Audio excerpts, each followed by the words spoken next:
All right, welcome to another episode from the Chart Readers. I'm going to make a quick Mullen specific technical analysis video here, okay?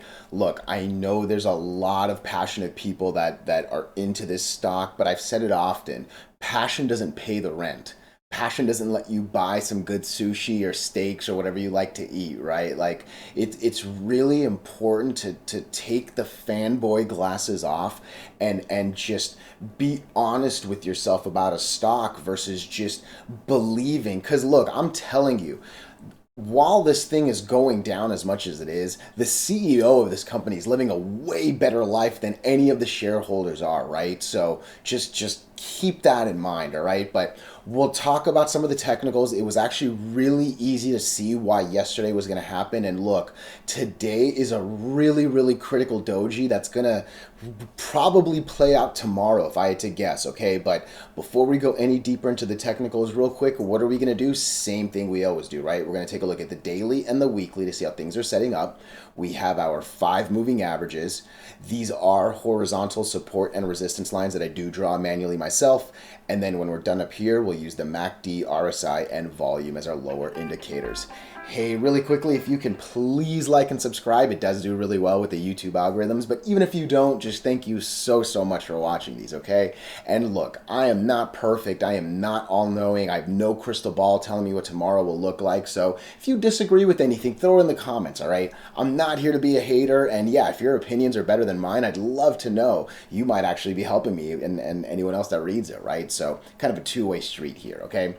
So look, let's talk about Mullen. And I really want to stress the one of the big things I changed on this chart viewer stack is the candles, all right? And I keep saying, if you go to a recent video where I show you how to basically mimic this exact same thing, you'll see what it means. But look, green outline is better than green filled in, okay? Most people are gonna see green, and in their head think it's the same, but that's not what we're doing. We know the difference between a good day and then a bad good day. All right, there are very many different levels, right? If I win some money and I win $50,000, yeah, that's a fantastic day. If I won $20, hey, it's a cool day, but it's definitely not a good day, right? And that's the difference between these. And ultimately what it actually means is, look, someone from between the open and the close, it went up. You can see this thing opens at 10, it high at 11, ends up closing at 10. I only see 2 decimals, so it doesn't really mean much, but on this candle, you'll see that we actually open at 15 and then end up closing at 13. We dropped. Someone lost some money in there versus literally just being able to put their money in and watch it go up, go do whatever you want rest of the day. Even on this one, opens up here, closes down here, right? It's good because yeah, we're going up, but it's not good, right? It's not, okay? And excuse me, end of the day, what I kept stressing on the last few videos was it's all about the 20.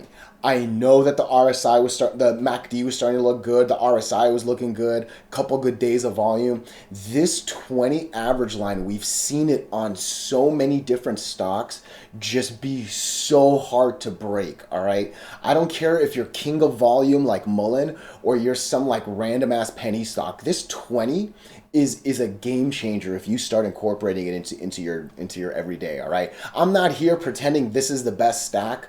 I obviously use a better one than we're using here. I personally move my money on something called the one. Even the one, I'm not trying to pretend is like the matrix level greatest, right? Like it's just a funny name I gave it, right? But yeah, there are so many different indicators and it's all about something that's comfortable with you. But yeah, if you've been watching my videos, the 20, I think, has proven itself really well. And again, it happens here, right? We open above it, but definitely close under it. We open right next to it, but then definitely close under it, right? And look, yesterday, we closed under the 8 moving average, it looks like. Right? I'm zooming in again. I wish I get to see more decimals on this system. It's one of the reasons why, like, I actually don't move any money on this thing. But look, it looks like it's either like right there or maybe under it. And today we have a doji under the 8 moving average and right above our newest support line, which is again going to be our all-time low. If this thing closes under 10 cents, I promise you 8 cents isn't too far away. Every time we slip under all-time low support, I sincerely believe there's a 20% loss right around the corner. The last time it happened, we went from 20 to 9. Right? Obviously, there was a nice little 50% make right there that, hey, I hope you profited on, right? I do. I still say you should be looking at AI stocks instead of EV. But again, I'm not here to tell you what to do with your money, right? But yeah, that 20-cent all-time low support was horrible. Losing the 10-cent all-time low support is going to be bad. And look, don't get me wrong. I understand that all-time lows is actually right here. This is the last green candle. This is the thing that's going to be able to hold, not this or any shit down here, okay? And I'm telling you, I'm going to have to, let me just go to the monthly. It'll be the easiest way to do it. After this 10-cent line, there's absolutely nothing. There's nothing but darkness down here, right? And that's not where you want to go. You don't want to go to the black hole all-time low vortex, man. I say it all the time, and it's very, very true. A few weeks ago, if you watched my videos, obviously I was bullish in this week, right? Because, hey, that's the beauty of technical analysis. You break the 8, you get me excited, right? You fail the 20, you go back under the 8, yeah, I'm over it again. It was a couple weeks ago where I said I didn't think the worst was over yet. And a lot of that's because of the weekly. The 8 looks like it still wants to go down a little bit on the weekly. And it actually doesn't even look like the 20 is trying to like flatten out yet. This might be going down too. And I'm telling you, like, bad things happen under the 8 on the weekly. It's like 5 times worse on the daily, because obviously you need 5 dailies for one weekly, right? So if it looks like you're just going to be under the 8 for weeks and weeks, man, that's a scary place to have your money, all right? We must close at around 12 cents by Friday. We really need to take 50% of this candle back. Otherwise, I'm telling you, if you lose 10 cents, don't be surprised that we're at 8 and we've just lost 20%. You know what I mean? So be careful here. These lines really help tell you when it's a good time to get in and when it's a good time to get out. And don't forget what the stock has done, all right? Just zoom out a bit, all right?